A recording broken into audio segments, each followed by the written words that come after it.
ஆண்டவர் ரொம்ப நல்லவராக இருக்கிறார். இன்றைக்கும் நன்மையான காரியங்கள் நம்முடைய வாழ்க்கையில் அவர் செய்து கொண்டே இருக்கிறார். அவர் நல்லவராக இருக்கிறதுனால நன்மையான காரியங்கள் நம்மை பின்தொடர்ந்து கொண்டே இருக்கிறது. இன்றைக்கும் அப்படிப்பட்ட நன்மைகள் உங்களை தொடர்வதற்கு ஒரு நல்ல நாள் ஆண்டவர் கொடுத்திருக்கிறார். அதற்காக நன்றி செலுத்துங்க. மத்தேயு 18ஆம் அதிகாரம் 3வது வசனத்தில் இப்படி சொல்லப்பட்டிருக்கு, நீங்கள் மனம் திரும்பி பிள்ளைகளைப் போல் ஆகாவிட்டால் பரலோக ராஜ்யத்தில் பிரவேசிக்க மாட்டீர்கள் என்று மெய்யாகவே உங்களுக்கு சொல்லுகிறேன். ஆண்டவர் இங்க ஒரு சிம்பிளான ஒரு விஷயத்தை சொல்லுகிறார். பரலோக ராஜ்யத்தில் பிரவேசிப்பதற்கு நாம் என்ன செய்ய வேண்டும்? பிள்ளைகளைப் போல் மாற வேண்டும். பிள்ளைகளைப் போல் மாறாவிட்டால் பரலோக ராஜ்யத்திற்குள் நம்மளால் பிரவேசிக்க முடியாது. இப்போ பரலோக ராஜ்யம் அப்படின்னு சொல்லும்போது தேவனுடைய ஆளுகை, தேவன் நம்மை ஆளுகை செய்ய விரும்புகிறார். அவருடைய எல்லாவற்றையும் நம்மளுக்கு கொடுத்து அவருடைய திட்டத்தில் நம்மளை நடத்த விரும்புகிறார்.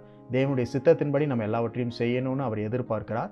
அந்த பரலோக ஆளுகை, பரலோக ராஜ்யத்திற்குள்ளே நம்ம என்டர் ஆகணும், அதற்குள்ளே நம்ம எல்லாவற்றையும் செய்யணுன்றதை தேவன் எதிர்பார்க்கிறார்.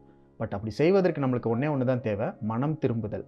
எப்படிப்பட்ட மனம் திரும்புதல் அப்படின்னா, நம்முடைய மனம் பிள்ளைகளைப் போல் திரும்ப வேண்டும். நம்ம பெரிதாகி இருக்கிறோம், வளர்ந்துருக்கிறோம், எல்லா காரியத்திலையும் நம்மளுக்கு அனுபவம் இருக்கிறது, நம்ம முதிர்ச்சியை அடைந்திருக்கிறோம், எல்லாமே உண்மைதான், எல்லாமே சரிதான். ஆனால் நம்முடைய மனதளவில் நாம் பிள்ளைகளைப் போல் இருக்க வேண்டும். பிள்ளைகளைப் போல் அப்படின்னு சொல்லும் பொழுது அது என்ன அர்த்தத்தை நம்மளுக்கு கொடுக்குது அப்படின்னா, ட்ரஸ்ட் அண்ட் டிபெண்டன்ஸ், நம்பிக்கையும் சார்ந்திருப்பதும். எந்த ஒரு பிள்ளையை நீங்கள் எடுத்துட்டாலுமே தன்னுடைய பெற்றோர்களை நம்பி, பெற்றோர்களை சார்ந்து அது வாழ்ந்து கொண்டு இருக்கும். முழு நம்பிக்கையும் பெற்றோர்கள் மேலே வச்சிருக்கும். உதாரணத்துக்கு ஒரு சின்ன குழந்தைய எடுத்து நீங்கள் மேலே தூக்கி வீசி பிடிச்சாலும் கூட அது பயப்படாது. ஏனென்றால் அதனுடைய முழு நம்பிக்கையும் தன்னுடைய தகப்பன் மேலேயோ தாய் மேலேயோ அது வைத்திருக்கும். என்னுடைய அப்பா கைவிட மாட்டார், என்னை பிடித்து கொள்வார் அப்படின்ற முழு நம்பிக்கையும் யாரும் சொல்லாமலேயே அந்த பிள்ளைக்கு ஏற்பட்டிருக்கும். அதே போல் அந்த பிள்ளைகள் ஏதாவது தேவையிலிருந்து ரொம்ப அழுது கொண்டிருந்தா தன்னுடைய தாய் தன்னை பார்த்து கொள்வா அப்படின்ற அந்த நம்பிக்கையும் அந்த டிபெண்டன்ஸையும் முழுமையாக அந்த தாய் மேலே, தகப்பன் மேலே வைக்கிறது தான் பிள்ளைகளை போல் மாறுவது. ஆண்டவர் நம்மள்ட்ட அதுதான் எதிர்பார்க்கிறார். அவரை சார்ந்து இருக்க வேண்டும் அப்படின்ற காரியத்தை எதிர்பார்க்கிறார். எல்லா விஷயத்திலையும் தேவனை சார்ந்திருக்க வேண்டும்.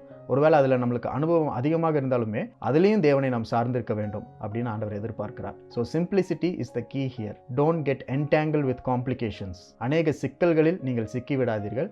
எளிமையாக இருப்பது தான் தேவன் இந்த இடத்துல எதிர்பார்க்கிறார். அப்படிப்பட்ட மனநிலைமைக்கு நம்ம வரணும் அப்படின்னு ஆண்டவர் எதிர்பார்க்கிறார். இன்றைக்கு ஆண்டவர் என்ன சொல்றார் இந்த வசனத்தின் மூலம்? பிள்ளைகளைப் போல் நம்ம மாறிவிடும் பொழுது நம்முடைய பார்வையே மாறிவிடும், நாம் பார்க்கும் விதமே மாறிவிடும். இப்போ நம்ம வளர்ந்திருக்கலாம், முதிர்ந்த வயது இருக்கலாம், ஆனால் இந்த நிலைமையில் நம்ம ஒரு 5 வயசு 10 வயசு பிள்ளையாக இருந்தோன்னா என்ன செஞ்சுருப்போம், எப்படி இருந்திருப்போம் அப்படின்ற எண்ணத்தை நம்ம பார்க்கும் பொழுது கண்டிப்பாக நம்முடைய பெரியவர்களை, பெற்றோர்களை சார்ந்து தான் நம்ம இருந்திருப்போம். அதுவும் தேவைகளுக்காக சார்ந்திருக்க மாட்டோம், எல்லா விதத்திற்கும் அவங்கள தான் சார்ந்திருப்போம், எல்லா நிலையிலும் அவங்கள தான் சார்ந்திருப்போம். முழு நம்பிக்கையும் முழு டிபெண்டன்ஸையும் அவங்க மேலே தான் நம்ம வச்சுருப்போம். அப்படின்னா என்ன அர்த்தம்னா, கவலை இல்லாமல், வருத்தம் இல்லாமல், எதை குறித்தும் யோசிக்காமல் தகப்பன் பார்த்து கொள்வார், தாய் பார்த்து கொள்வாங்க அப்படின்ற அந்த முழு நம்பிக்கையோடு இருப்போம்.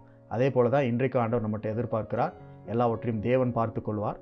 அவர் என்ன சொல்கிறாரோ அதை செய்வதற்கு நான் ஆயத்தமாக இருக்கிறேன், ஆனால் எல்லாவற்றையும் அவர் பார்த்து கொள்வார், நான் கவலைப்பட போவதில்லை அப்படின்ற மனநிலைமை, மனப்பான்மை வரும்பொழுது பரலோக ராஜ்யத்தினுடைய ஆளுகை கீழே நம்ம வந்துடுவோம்.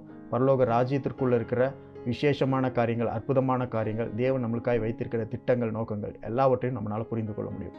இன்றைக்கும் பிள்ளைகளைப் போல மனம் திரும்பி பரலோக ராஜ்யத்தின் பிரவேசத்தை நாம் பார்க்க வேண்டும் அப்படின்றதற்காக ஆண்டவர் ஒரு நல்ல நாளை கொடுத்திருக்கிறார். இந்த நாள் உங்களுக்கு கிடைச்சதுக்காக ஆண்டவருக்கு நன்றி செலுத்துங்க.